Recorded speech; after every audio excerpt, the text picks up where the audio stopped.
So talk about the Democrats. So he's polling at, it depends on what poll, whatever, but the last one I saw was about 15% in the Democratic Party primary. So if the story goes, and let me see if you disagree with the story even, here's the Kennedy Democratic family, and the Democratic Party since 60s and 70s has moved over here when it comes to censorship, war, you name it, right? They're over here. Here's where Biden and the, whatever. Why are not more people? Why don't more people are like the old Kennedy Democrats, if you will? Why is this only 15% and not at least half?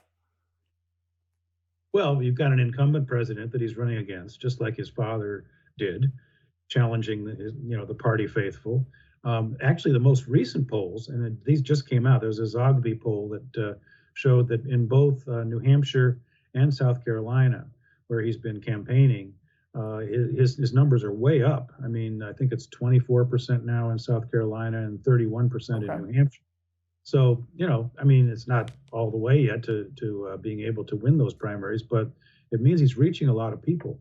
So I think you're seeing as he gets out there among the people more and talks and presents his plan for what he would do for the middle class of this country and the people who don't have the have-nots, who are being screwed over and have, lost their businesses during the pandemic.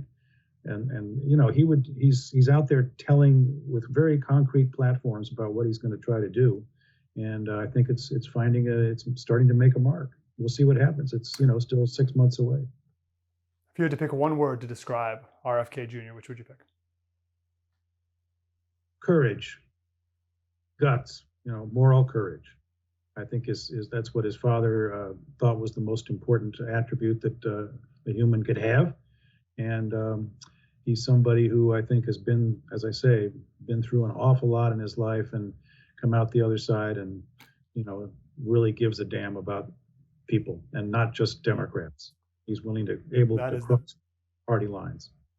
That is the virtue we need more of in our country, no question about it. Dick Russell, the book is called The Real RFK Jr. Mr. Russell, thank you, sir. Thanks for being here. Hey, we just finished up a wonderful special on RFK Jr. with three questions. First of all, who are the Kennedys? Like, why does the Kennedy name matter with this resurgence of like a third generation, fourth generation Kennedy? So what's the significance of that? Also, why do the Democrats not like him? He's only polling about 15% nationwide. Why isn't it higher than that if he's an old school Kennedy Democrat? And then thirdly, what could a conservative find appealing or charming about RFK Jr.? We talk about all those things for supporters only, thefirsttv.com/support.